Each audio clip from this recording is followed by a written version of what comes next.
is exceptional because we're founded upon the notion that anyone, in fact everyone, should be free to pursue life, liberty, and happiness. You know, for the first time in history, men and women were guaranteed in America a chance to succeed based not on who your parents were, but on your own initiative and your desire to work.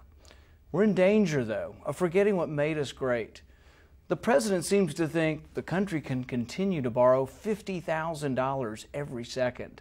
The president believes that if we can just squeeze more money out of those who are working, I don't think it'll work.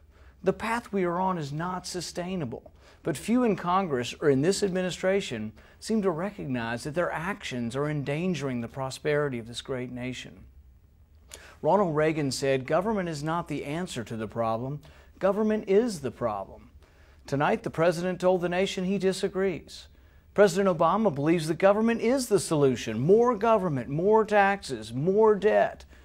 What the president fails to grasp is that the American system that rewards hard work is what made America so prosperous. What America needs is not Robin Hood, but Adam Smith. In the year we won our independence, Adam Smith described what creates the wealth of nations. He described a limited government that largely did not interfere with individuals and their pursuit of happiness. All that we are, all that we wish to be is now threatened by the notion that you can have something for nothing, that you can have your cake and eat it too, that you can spend $1 trillion every year that you don't have. I was elected to the Senate in 2010 by people who were worried about their country, worried about their kids, and worried about their future. I thought I knew how bad it was until I got here. It's worse than I could have ever imagined. Congress is debating the wrong things. Every debate in Washington is about how much to increase spending, a little or a lot. How much to increase taxes, a little or a lot. The president does this big, oh, woe is me, over the $1.2 trillion sequester cuts in spending that he endorsed and he signed into law. Some Republicans are now joining him. Few people understand that the sequester doesn't even cut any spending. It just slows the rate of growth. Even with the sequester, if it goes through, government will grow over $7 trillion over the next decade. Only in Washington could an increase in $7 trillion in spending over a decade be called a cut. So what is the president's answer? Over the past 4 years, he has added over $6 trillion in new debt and may well do the same in a second term. What solutions does he offer? He takes entitlement reform off the table and seeks to squeeze more money out of the private sector. He says he wants a balanced approach. What the country really needs is a balanced budget. Washington acts in a way that your family never could. They spend money they don't have. They borrow from future generations. And then they blame each other for never fixing the problem. Tonight I urge you to demand a new course. Demand Washington change their ways or be sent home. To begin with, we absolutely must pass a balanced budget amendment to the Constitution. The amendment must include strict tax and spending limitations. Liberals complain that the budget can't be balanced. But if you cut just 1 penny from each dollar we currently spend, the budget would balance within 6 or 7 years. The penny plan has been crafted into a bill that millions of conservatives across the country support. It is often said there's not enough bipartisanship up here.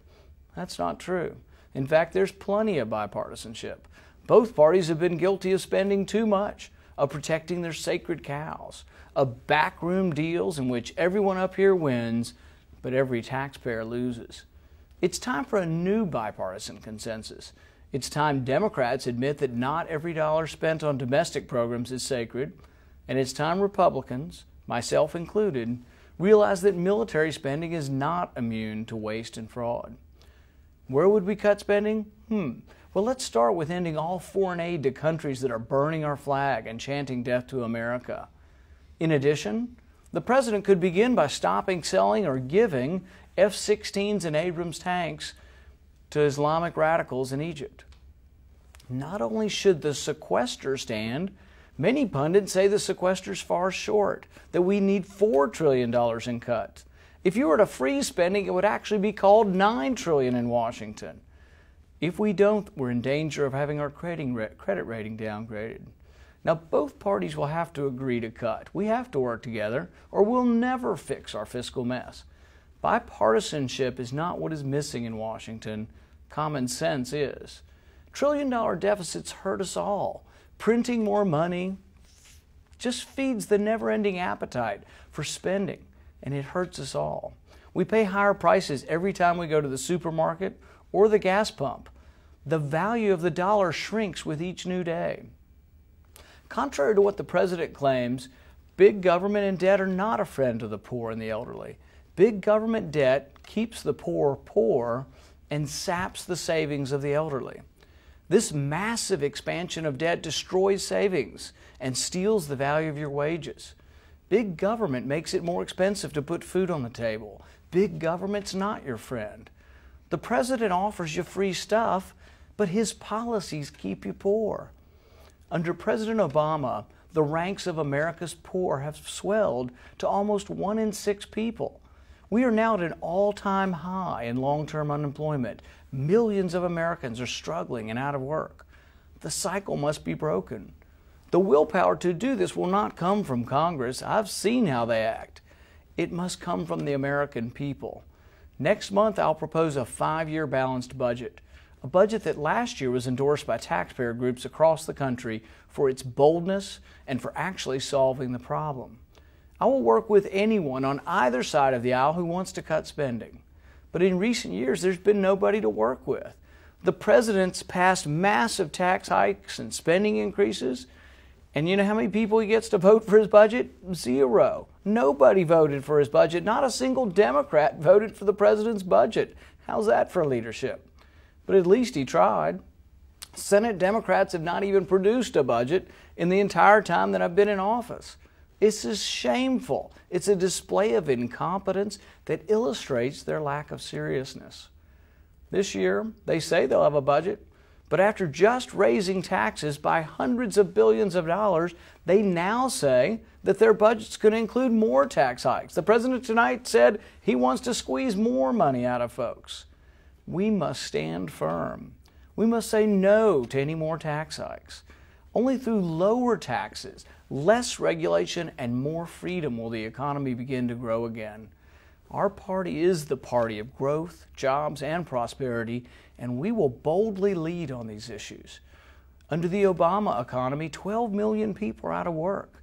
During the president's first term, 800,000 construction workers lost their jobs, and another 800,000 simply gave up looking for work.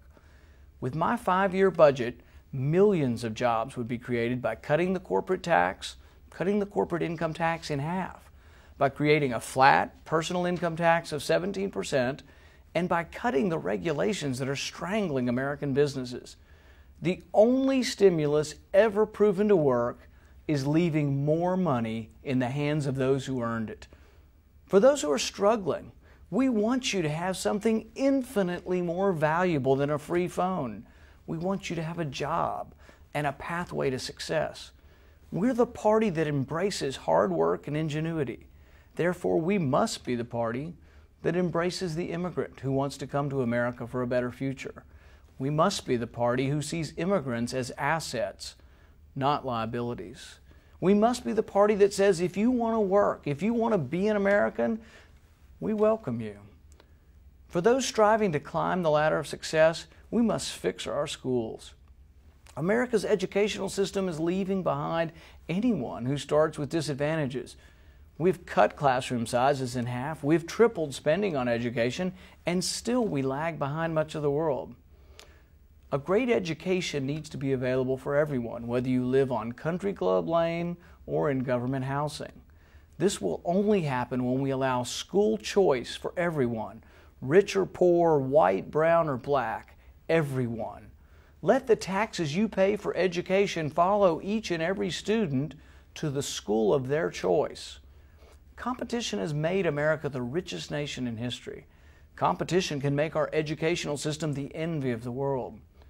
The status quo traps poor kids in a crumbling system of hopelessness.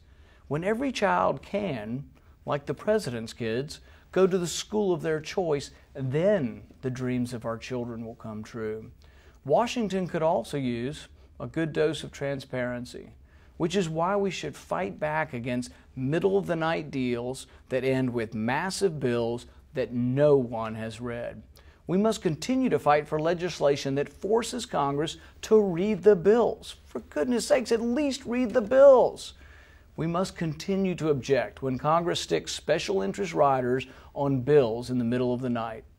And if Congress refuses to obey its own rules, if Congress refuses to pass a budget, if Congress refuses to read the bills, then I say, sweep the place clean, limit their terms, and send them home. I've seen the inner sanctum of Congress, and believe me, there is no monopoly on knowledge there. If they won't listen, if they will not balance the budget, then we should limit their terms. We're the party that adheres to the Constitution, and so we won't let the liberals tread on the Second Amendment. We will fight to defend the entire Bill of Rights, from the right to trial by jury to the right to be free from unlawful searches. We will stand up against excessive government power wherever we see it. We cannot and will not allow any president to act as if he were a king. We will not let any president use executive orders to impinge on the Second Amendment. We won't tolerate secret lists of American citizens who can be killed without a trial. Montesquieu wrote that there can be no liberty when the executive branch and the legislative branch are combined. Separation of powers is a bedrock principle of our Constitution. We took the president to court over his unconstitutional recess appointments and won. If necessary, we will take him to court again if he attempts to legislate by executive order.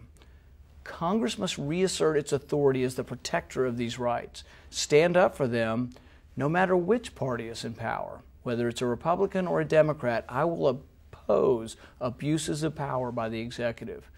Congress must stand as a check to the power of the executive, and it must stand as it was intended, as the voice of the people.